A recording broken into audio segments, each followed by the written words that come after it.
अब मुकाबले के लिए अब कांग्रेस और भाजपा दोनों ही आमने सामने, और कोई ऐसी तीसरी पार्टी है भी है नहीं है, तो मुकाबला तो कांग्रेस से ही है। पहनावा तो आतंकवादी भी ये पहनावा पहन लेते हैं। यहाँ की जनता जानती साध्वी कौन। सामने वाले प्रत्याशी को अभी यही पता नहीं है कि यहाँ की भौगोलिक स्थिति क्या है, बड़ा मलहरा के लिए आपका विज़न क्या है। आप यहाँ पर बहुत से एमएलए बने, विधायक बने, परंतु उन्होंने यहाँ कुछ किया नहीं। और एक राजनेता में यही खूबी होती है कि अपने कार्यकर्ता को यदि वो नाम से बुलाता है तो कार्यकर्ता का सीना चौड़ा हो जाता है। और दीदी जब यहाँ चुनाव लड़ी होंगी 2003 में, उस समय से जो लोगों का प्रेम उनके ऊपर है वो लगातार आज भी, तो दीदी प्रेम में ही मुझे मुन्ना ही कहती हैं। और उनका प्रेम और आशीर्वाद हमेशा राजनीतिक रूप से हमारे ऊपर रहा है। इस खबर के प्रायोजक है hotel 7B, Naugaon road, Chhatarpur.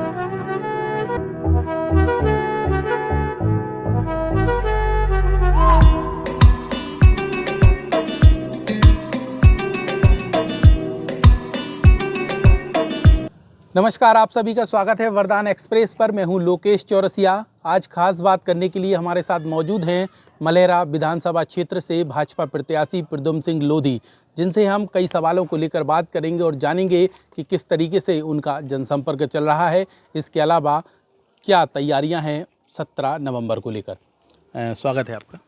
नमस्कार, आपको और आपके सभी दर्शकों को बहुत बहुत धन्यवाद। शुरुआत यहाँ से करेंगे। ये बड़ा मलेहरा जो विधानसभा क्षेत्र है, उमा भारती का गढ़ माना जाता है और वो आपको पप्पू मुन्ना कहकर बुलाती हैं। ये किस तरीके से संबंध चले आ रहे हैं? ये चूँकि ये सब राजनीति में मैं था और लगातार भाजपा में मैंने काम किया। अब मुझे दमोह में सब मुन्ना भैया के नाम से ही जानते हैं, प्रद्युम्न के नाम से बहुत कम लोग जानते थे और इसीलिए सब लोग मुन्ना कहते थे। तो दीदी प्रेम में ही मुझे मुन्ना ही कहती हैं। और उनका प्रेम और आशीर्वाद हमेशा राजनीतिक रूप से हमारे ऊपर रहा है और यही कारण है कि वो आज दमोह से हम यहाँ तक आए गए। उमा भारती का ये गढ़ माना जाता है मलेहरा विधानसभा, इस बात में कितनी सच्चाई है? और जो अभी तक विधायक बनते आए हैं, क्या उमा भारती की आशीर्वाद कहें या सहयोग कहें, उनकी बदौलत बने हैं? ये इस क्षेत्र से सबसे ज़्यादा प्रेम उनका है। यहाँ के क्षेत्र के लोग और दीदी का जो दिल का तादाद में है वो इतना जुड़ाव है कि हम समझ नहीं सकते, इतना प्रेम आपस में है। और दीदी जब यहाँ चुनाव लड़ी होंगी 2003 में, उस समय से जो लोगों का प्रेम उनके ऊपर है वो लगातार आज भी, वो उनके व्यक्तिगत संबंध है और व्यक्तिगत नाम लेके वो बुलाती भी हैं लोग। और एक राजनेता में यही खूबी होती है कि अपने कार्यकर्ता को यदि वो नाम से बुलाता है तो कार्यकर्ता का सीना चौड़ा हो जाता है। और बड़ा मलहरा के संबंध में एक गांव में उनके लोग, उनके जो चाहने वाले हैं वो हैं, और जब भी दीदी का आदेश होता है वो सब लोग पूरी ताकत के साथ काम करते हैं।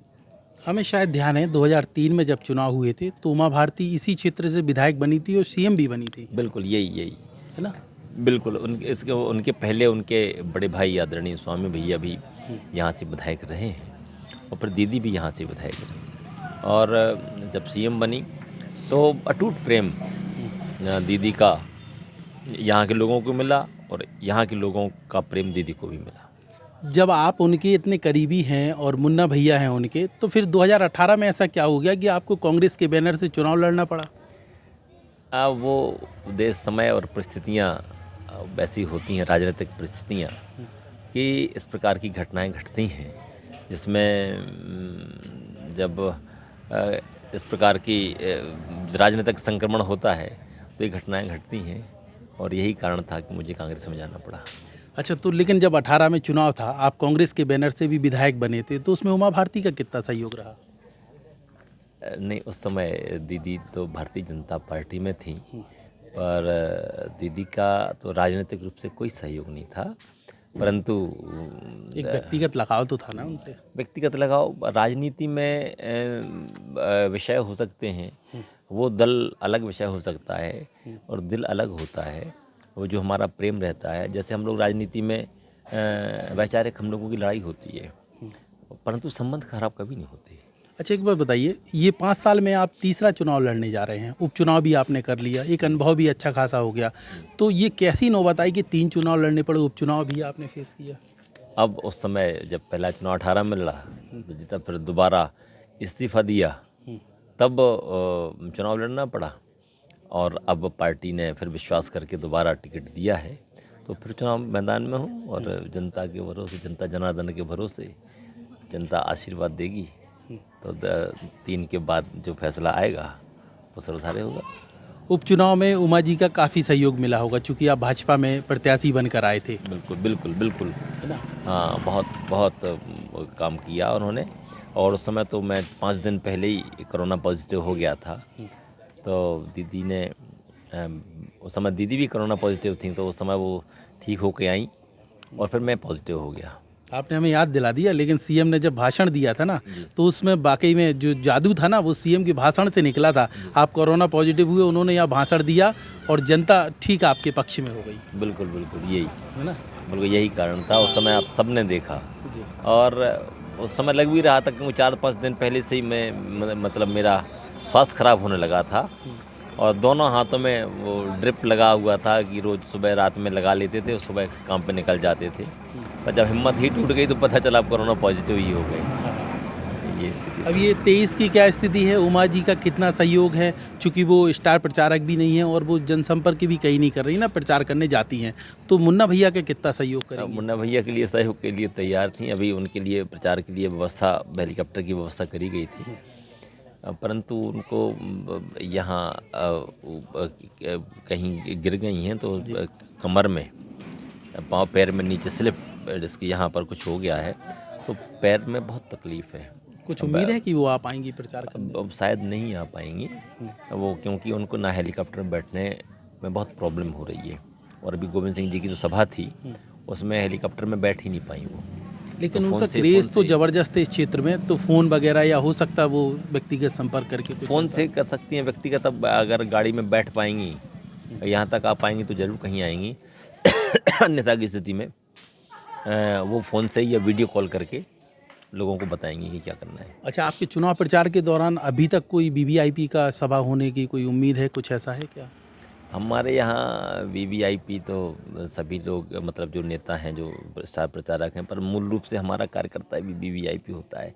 जो बूथ का कार्यकर्ता होता है वही वीवीआईपी होता है, वही मजबूत कार्यकर्ता होता है। प्रधानमंत्री जी भी उसी को महत्व देते हैं। हम लोग सब वही काम करते हैं और आज बूथ का कार्यकर्ता अपने बूथ पर बहुत मजबूत है, हम लोग देख रहे हैं। और जो जनता का समर्थन मिल रहा है वो निश्चित इस बात का प्रमाण है कि हमारा बूथ का कार्यकर्ता वो वीवीआईपी है और वही सरकार बनाएगा।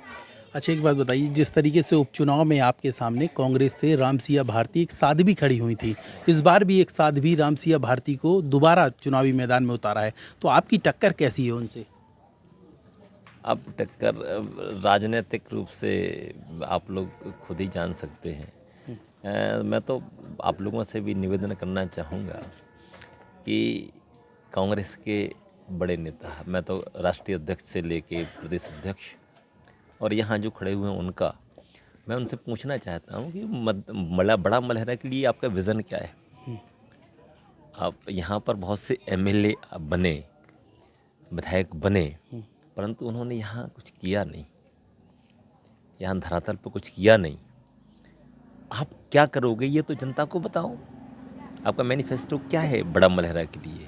आपकी सोच क्या है वो बताइए। मैंने तो कर दिया, मेरी जो सोच थी मैंने वो कर दिया और आगे जो करना है वो मैं लगातार लोगों के बीच में बता रहा हूँ। और सामने वाले प्रत्याशी को अभी यही पता नहीं है कि यहाँ की भौगोलिक स्थिति क्या है, कहाँ खेतों में पानी की ज़रूरत है। पीने का पानी हमने कर दिया, उसके बाद भी पीने के पानी की लोग बात करते हैं। और कई चीज़ें ऐसी हैं जो राजनीतिक रूप से सामने वाले प्रत्याशी को पता ही नहीं है, तो अब उस पर क्या डिबेट करें। उनका ये कहना है कि जिस तरीके से 2003 में साध्वी उमा भारती को इस क्षेत्र की जनता ने चुना था और विधायक बनाकर मुख्यमंत्री बना दिया था, बोले यही दौर 2023 में हमारे साथ होने वाला है, क्योंकि प्रवचन हम भी करते हैं, कथा हम भी करते हैं, तो 2023 में जनता हमें चुनेगी क्योंकि हमें पसंद करती है। मैं भी एक साध्वी हूँ, 7 साल की उम्र से कथा कर रही हूँ, तो इसका बेनिफिट वो लेना चाह रही हैं। अब मैं उस पर कोई टिप्पणी नहीं करना चाहता। यहाँ की जनता जानती साध्वी कौन, मैं उस पर कोई टिप्पणी नहीं करना चाहता। परंतु दीदी की बराबरी कौन करेगा? दीदी और इसमें तो ज़मीन आसमान का अंतर है। एक आसमान है, एक ज़मीन है, जहाँ उनको हर प्रकार का अनुभव और उनको जन्म से ही वो विलक्षण प्रतिभा थी, जो संभवतः यहाँ तो कुछ है ही नहीं। अंग्रेजी की 2 लाइन नहीं बनेंगी। पहनावा वगैरह तो सब उनका सेम। पहनावा तो आतंकवादी भी ये पहनावा पहन लेते हैं और पकड़े भी जाते हैं। कई प्रकार के लोग इस प्रकार के पहनावे से, विवेकानंद जी ने कहा था कि चित्र से और कपड़े से लोग जेंटलमैन नहीं बनते, चरित्र से लोग जेंटलमैन बनते हैं। चरित्र यदि आपका सही होगा तो चाहे साधु हो, चाहे संत हो, चाहे साध्वी हो, ठीक रहेगा।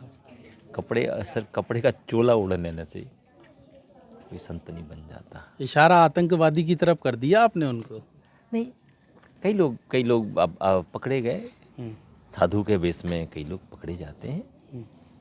तो हमारा कुल कहने का मतलब ये है कि जिसका चरित्र अलग हो, चाल अलग हो, चेहरा अलग हो, सब चीज़ें अलग अलग हों, तो ये सब बातें निकल के सामने आती हैं। अच्छा ये बताओ, मुकाबला वाकई में किससे है आपका? मुकाबला तो होगा किसी ना किसी से, किससे मानते हो? अब मुकाबले के लिए अब कांग्रेस और भाजपा दोनों ही आमने सामने, और कोई ऐसी तीसरी पार्टी है नहीं है, तो मुकाबला तो कांग्रेस से ही है। जितना जनता कितना समर्थन दे रही, कितना सहयोग कर रही है, आप जनसंपर्क में जाते हैं, लोगों की भीड़ भी बताती होगी। लोगों की भीड़ का अनुभव आप कल घुआरा में देखते तो समझ में आ जाता। अभी हम लोग जब जाते हैं, प्रचार में जाते हैं, तब आप गांव में देखेंगे, तब पता चलता है कि क्या है। भीड़ की बात करें तो रामसिया के पास भी 10-10 गाड़ियों का काफिला है और भीड़ भी खूब दिख रही है। गाड़ियों का हमारी जीत हो रही है, गाड़ियों का काफिला हो सकता है, पर गाड़ियों के काफिले में बाहर के लोग आते हैं। टीकमगढ़, छतरपुर, ग्वालियर के लोग रहते हैं। यहाँ के कितने लोग रहते हैं? ग्वालियर के कुछ लोग यहाँ डटे हुए हैं, कुछ लोग मुरैना के डटे हुए हैं। यहाँ के लोग कहाँ हैं? यहाँ के कौन से नेता साथ में हैं? कितने नेता साथ में हैं? वहाँ कमलनाथ आए थे, कौन था मंच पर? किसका नाम लिया गया है? स्थानीय लोगों का। कोई स्थानीय लोग साथ में नहीं है। कितने लोग घूम रहे हैं उनके साथ? बाहर के लोगों के साथ आप क्या करेंगे? अच्छा, आखिरी सवाल आपसे ये है, जिस तरीके से हमने अपना प्रोग्राम किया, बोलो भैया जी हमारा प्रोग्राम है, कई जगह के जनसंपर्क भी किए हैं, तो लोगों का ये कहना था कि हमें इस बार स्थानीय जो प्रत्याशी हैं, नेता हैं, वो चाहिए है, बाहरी नहीं चलेगा। इशारा आपकी तरफ था कि आप बाहरी हैं। ये नेता तय नहीं करते, ये जनता तय करती है कि उनको क्या चाहिए। कभी कभी अपना भी पराया हो जाता है, कभी क्षेत्र का आदमी भी बाहरी हो जाता है, और कभी बाहर का आदमी भी अपने यहाँ अपना हो जाता है। जैसे कि आप हो गए, काफ़ी समय हो गया, अनुभव भी हो गया। अब मैं तो शुरू से कहता था और आज भी कहता हूँ, मेरे पास उतना पैसा भी नहीं कि मैं यहाँ कोई घर वर ले सकूँ। मैंने शुरू में ही कहा था, परंतु मैं ये ज़रूर कहता हूँ कि मैं यहाँ पर यदि बहुत अच्छा काम कर पाऊँगा तो घर तो नहीं बनाया हमने, परंतु लोगों के दिल में यदि जगह बनेगी तो उनके दिल में रह के यहाँ पर काम करता रहूँगा। बहुत बहुत धन्यवाद। तो इस तरीके से प्रद्युम्न सिंह लोधी ने बताया कि घर तो नहीं बनाना, लेकिन लोगों के दिलों में घर बनाने की आश रखता हूं, इसीलिए फिर से 2023 का विधानसभा चुनाव लड़कर विधानसभा तक जाने की तैयारी कर रहा हूं। कैमरामैन राहुल माली के साथ लोकेश चौरसिया, वरदान एक्सप्रेस।